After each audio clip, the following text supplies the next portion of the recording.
네, 안녕하세요. 토리잘입니다. 2021년 상반기 글로벌 설비 투자 재개에 힘입어 가장 각광을 받은 산업은 원유, 철강과 같은 원자재 산업들이었습니다. 경기 재개로 원유의 가격은 꾸준히 상승을 했고 철강제 가격도 2020년 하반기에 비해 무려 2배나 상승하며 철강 기업들은 유례없는 사상 최대의 실적을 부여주었는데요. 그래서 우리나라 철강의 대표 기업 포스코는 2021년 3분기 역대 최대 매출과 영업이익을 갱신하며 철강 산업의 막강함을 방증해 주었습니다. 매출은 20조로 전년 동기 대비 44.7% 증가, 영업이익은 3조 1200억 원으로 무려 365.7%가 증가할 정도였으니까요.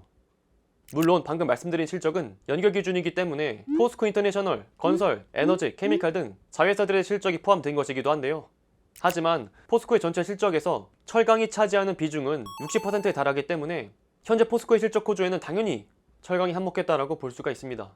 그래서 철강은 역시 포스코야! 라면서 포스코는 스스로 대한민국 철강의 근본임을 실적으로 증명을 했죠. 자, 그런데 최근 포스코에서 흥미로운 소식을 하나 발표를 했습니다. 바로 현재까지 포스코를 필두로 한 자회사의 지배구조에서 지주회사 전환이라는 카드를 꺼낸 것인데요. 매출의 절대적인 부분을 차지하는 철강 부문을 물적 분할을 해 비상정회사로 전환하는 계획을 밝혔습니다. 지주사 전환을 통해 철강 부문에서 발생하는 이익을 지주회사인 포스코홀딩스에 배당으로 지급을 하고 포스코홀딩스는 해당 지원을 바탕으로 신사업에 투자를 한다는 것이 내용의 골자였는데요. 쉽게 말씀드리면 철강 사업을 지분 100%의 비상장으로 전환해 철강에서 배당받은 돈을 현재 밀어붙이고 있는 신사업에 투자를 하겠다는 것입니다. 사실상 포스코라는 기업 이미지에서 철강의 색채를 지우는 판단을 내렸어요. 자, 그런데 직관적으로만 본다면 포스코의 이런 판단은 사뭇 낯설게 느껴집니다. 왜냐하면 포스코의 매출의 60%는 철강에서 나오고 있고 이번 3분기 최대 실적도 다른 계열사들 덕분이 아니라 철강 덕분이기 때문입니다. 포스코에서 철강의 색채를 지우는 것은 상당히 받아들이기가 어려운데요. 하지만 현재 최대 실적을 달성하고 있는 현재의 시점으로 포스코의 주가를 보게 된다면 포스코의 내부에서도 뭔가 심상치 않은 일이 있는 것은 분명합니다. 포스코의 주가 추이를 보면 전체 스케일로 봤을 때 우하향을 면치 못하고 있고 지난 15년 동안 시가총액이 40조 원이 증발했습니다. 물론 사업 구조의 변화, 업황의 부침도 있었겠지만 올해 1년으로만 봐도 글로벌 투자자의 기대감으로 5월 초 40만원까지 갔던 주가는 3분기 역대 최대 실적을 기록했음에도 불구하고 현재 28만원 선까지 하락을 했습니다. 즉, 최근 포스코의 결정은 현재 포스코를 지탱하고 있는 철강 산업의 중요도가 서서히 떨어져가고 있음을 암시를 하고 있는데요. 현재 포스코의 지주회사 체계 전환에 대해서는 전문가들 사이에서도 의견이 갈리며 갑론을박이 벌어지고 있습니다. 그래서 진정 포스코의 결정을 이해하기 위해선 현재 포스코의 정체성이라고 할 수 있는 철강 산업의 전망을 우리는 이해하고 추론해봐야 합니다. 철강 산업은 대표적인 자본 집약적 장치 산업입니다. 대규모의 설비 투자가 필요하며 규모의 경제가 크고 철강제의 부피와 중량이 매우 큰 관계로 내수 의존도가 높다는 특징을 지니고 있습니다. 또한 철강 산업의 전방 산업은 자동차, 조선, 건설 등 경기 민감도가 높은 산업이기 때문에 자연스레 철강 산업 역시 경기 변동에 민감한 영향을 받습니다. 현재 우리나라의 철강 산업의 경우 건설 31.5%, 자동차 29%, 조선 17.5%로 세계 산업에 의존한 철강 출하 비중이 78%에 달할 정도로 전방 산업에 대한 의존도가 높은데요. 하지만 현재 우리나라 철강 산업의 수요는 2010년대 중반을 기점으로 갈수록 하락을 하고 있습니다. 2016년 명목 소비와 수출을 합친 철강의 전체 수요가 8,760만 톤에서 2020년 7,790만 톤으로 10% 이상 시장 규모가 축소가 진행되고 있습니다. 왜냐하면 한국의 경제 성장이 저성장 구간으로 진입하며 대표적인 전방 산업들 역시 부진을 면치 못하고 있기 때문입니다. 대표적인 전방 산업인 건설 산업은 2010년대 중반 이후 투자 규모가 282조 원 규모에서 262조 원 규모로 하락을 하고 있고 국내 자동차 생산 역시 2011년 465만 7천 대 수준에서 2020년은 350만 7천 대로 생산량이 감소하고 있습니다. 조선 역시 마찬가지입니다. 조선 수주 역시 2015년 이후로는 수주 잔량이 모두 이전보다 하회하는 수주를 보여주고 있습니다. 즉, 철강 산업의 전방 산업의 시장 악화는 철강 산업 역시 부진을 피하지 못하게 만들고 있는 것이죠. 물론 철강 산업의 위기는 우리나라뿐만 이야기는 아닙니다. 글로벌 역시 상황은 마찬가지인데요. 글로벌 철강 산업은 2010년대 중반 이후 철강의 과잉 공급, 가격이 하향 평준화 등 산업 환경 악화에 시달려 왔습니다. 2010년대 중반 이후에 중국 경제 고성장 효과 소멸에 따른 수요 둔화와 아시아, 중동, 아프리카 등의 개도국들이 철강의 생산 능력을 증강시키며 철강 산업은 공급 과잉의 상황에 직면하고 맙니다. 현재도 2022년까지 1억 6천만 톤의 철강 설비 증설이 계획되어 있을 정도인데요. 그 결과 2020년에는 철강 생산 능력과 수요의 괴리가 25%까지 벌어지고 말고 결국 철강 산업은 2020년부터 2040년까지 약 20년간 수요 증가율이 0.8% 그칠 것으로 전망이 되며 대표적인 쇠락의 길을 걷는 사양 산업으로 꼽혔습니다.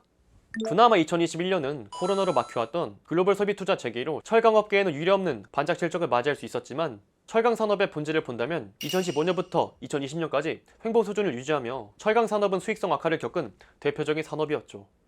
포스코 역시 올해 2021년 실적을 제외한 2016년부터 2020년까지의 실적을 본다면 영업이익은 4에서 8% 유지했을 정도로 포스코 역시도 올해 풍년을 마냥 기뻐할 수는 없는 것입니다.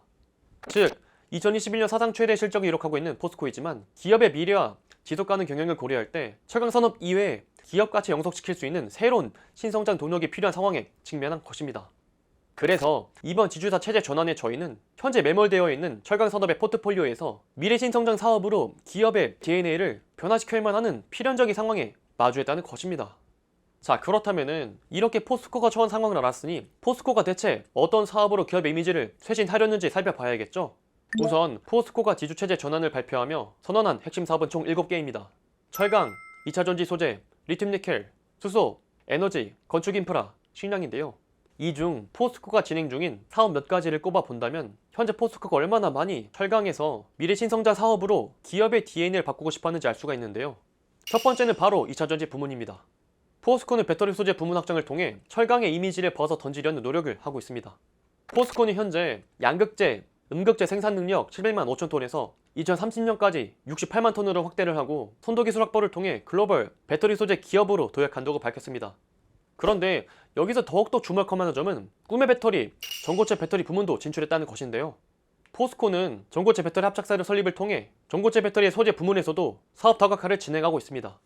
포스코는 합작 상대방이 누구인지 밝히진 않았지만 2022년 내 합작 법인을 설립해 전고체 배터리 소재 법인을 설립할 것을 밝혔습니다. 현재 전고체 배터리는 국내 배터리 3사 기준 삼성 SDI는 2027년 상용화, LG 에너지 솔루션은 2027년 이후, SK이노베이션은 2030년 이전을 목표로 하고 있고 완성차 기업들도 도요타를 포함해서 자체 배터리와 전고체 배터리를 제조하는 등 배터리 소재에 대한 시장이 더욱더 커질 것으로 전망되고 있습니다. 여기서 포스코는 한 걸음 더 나아가서 아이 배터리 제작 이외에 더욱더 수요가 높아질 배터리 소재 부문 진출을 통해 게다가 전고체 부문까지 나아가면서 미래 배터리 밸류 체인을 이어나간다는 것이죠. 그리고 두 번째는 수소 부문입니다. 포스코는 수소의 생산부터 운송, 저장에 이르는 밸류 체인을 형성하기 시작했습니다. 2025년까지 부생수소 생산 능력을 연간 7만 톤으로 늘리고 2030년까지는 글로벌 기업과 손을 잡고 수소 생산 과정에서 발생하는 이산화탄소를 분리 포집해 저장하는 분류수소를 연간 50만 톤, 그리고 수소 경제가 지향하는 이상적인 에너지원인 그린수소는 2040년까지 200만 톤, 2050년까지 500만 톤으로 생산 체계를 완성하다는 목표로 수소 경제의 출사표를 던졌습니다. 지금 차세대 에너지 시장으로 각광받고 있는 2차전지, 수소경제로 진출하며 에너지 기업으로서 모습을 준비하고 있는 것이죠. 그리고 특히 더욱더 흥미로운 점은 자회사 포스코 인터내셔널을 통해서 식량 사업을 강화하고 있다는 점입니다. 식량 산업은 코로나19 이후 식량 총재고가 충분할지라도 물류의 병목 현상, 노동력 부족과 이동 제한, 무역 장벽 심화 등으로 공급망이 교란되는 등 앞으로 미래 시대에서 지켜야 할 중요한 안보 사항으로 떠오르고 있습니다. 그래서 포스코 인터내셔널은 2030년까지 곡물 취급량을 800만 톤에서 2,500만 톤으로 확대해 매출 10조를 달성하겠다는 포부를 밝히며 식량 사업을 확장했습니다. 게다가 대체육 시장에도 진출을 했는데요. 국내 푸드테크 기업인 HN노바텍과 지구인 컴퍼니와 각각 글로벌 마케팅 협업을 위한 업무 협약을 체결했습니다. HN노바텍, 지구인 컴퍼니가 생산하는 대체육의 글로벌 마케팅 및 제품 개발 지원을 역할을 하며 대체육 산업에도 뛰어들고 있는 것인데요. 현재 세계 육류 시장 대비 대체육 시장 비중은 1에서 2% 정도이지만 가치 소비와 윤리적 소비를 중시하는 신소비 트렌드로 2030년에는 전 세계 육류 시장의 약 30%, 2040년에는 전체 육류 시장의 60% 이상을 차지하며 기존의 육류 시장 규모를 추월할 것으로 예상이 되고 있습니다. 즉, 현재 포스코는 현재 매몰이 되어 있는 철강 산업의 포트폴리오에서 탄소 중립 등 친환경 흐름에 대응, 에너지 기업으로의 전환을 예고하고 있습니다. 2차 전지 소재, 수소 등 신사업 투자 확대와 식품 산업에 이르기까지 철강이라는 오래된 기업 이미지에서 신성장 동력으로 기업 가치 재평가를 노리고 있는 것이죠. 오늘은 이렇게 포스코가 대체 왜 지주회사 전환 체제를 시작했는지, 그리고 포스코에서 주목할 만한 신사업 3가지를 알아봤습니다. 포스코의 철강 이미지에서 새로운 미래형 사업으로 기업에 쇄신을 가하고 있는 것인데요. 물론 현재도 철강 산업이 그룹의 지주회사와 유사한 역할을 하는 상황에서 굳이 지주회사 체제로 전환해야 하는가에 대해선 당위성이 부족하다는 평가가 존재합니다. 주주에 의지와 상관없이 철강이 포스코가 아닌 배터리, 수소, 식품 등의 신사업에 투자를 하는 주주가 되어야 하니까요. 안정성과 리스크라는 확연한 다른 스타일의 투자자들을 모아놓은 것일 수도 있습니다. 하지만 이번의 변화는 포스코가 그리고 있는 기업의 100년 대계를 꿈꾸고 있는 것이라고 저는 생각합니다. 현재 철강 산업의 글로벌 수요는 2040년까지 연평균 0.8%라는 저성장 구간에 진입을 했고 기업의 매출 60%를 철강에 의존하고 있는 포스코 입장에서 이 같은 전망은 그리 달갑진 않을 것입니다. 그래서 친환경 신사업을 통한 기업가치 제고를 통해 반도체는 삼성, 자동차하면 현대하는 것처럼 포스코 하면 특정의 신사업이라는 오래된 기업 이미지에서 변화하려는 목적이 돋보입니다. 아무쪼록 이번 포스코의 지주회사 전환이 포스코가 철강을 넘어 배터리, 수소, 식품 등의 기업에 100년 대계를 이루게 할 새로운 이미지의 기업이 될 수 있는 한 발자국이 되길 바라겠습니다. 오늘의 영상은 여기까지입니다. 영상의 내용이 좋았다면 구독과 좋아요 한 번씩 부탁드리도록 하겠습니다. 알림 설정까지 하신다면 유튜브 토리자리 영상이 올라오는 대로 바로바로 시청하실 수 있습니다. 댓글은 언제나 저에게 큰 힘이 됩니다. 그럼 저도 또 다음에 좋은 영상으로 찾아뵙도록 하겠습니다. 존경하는 구독자 여러분들, 그럼 다음 시간에 또 만나요. 안녕!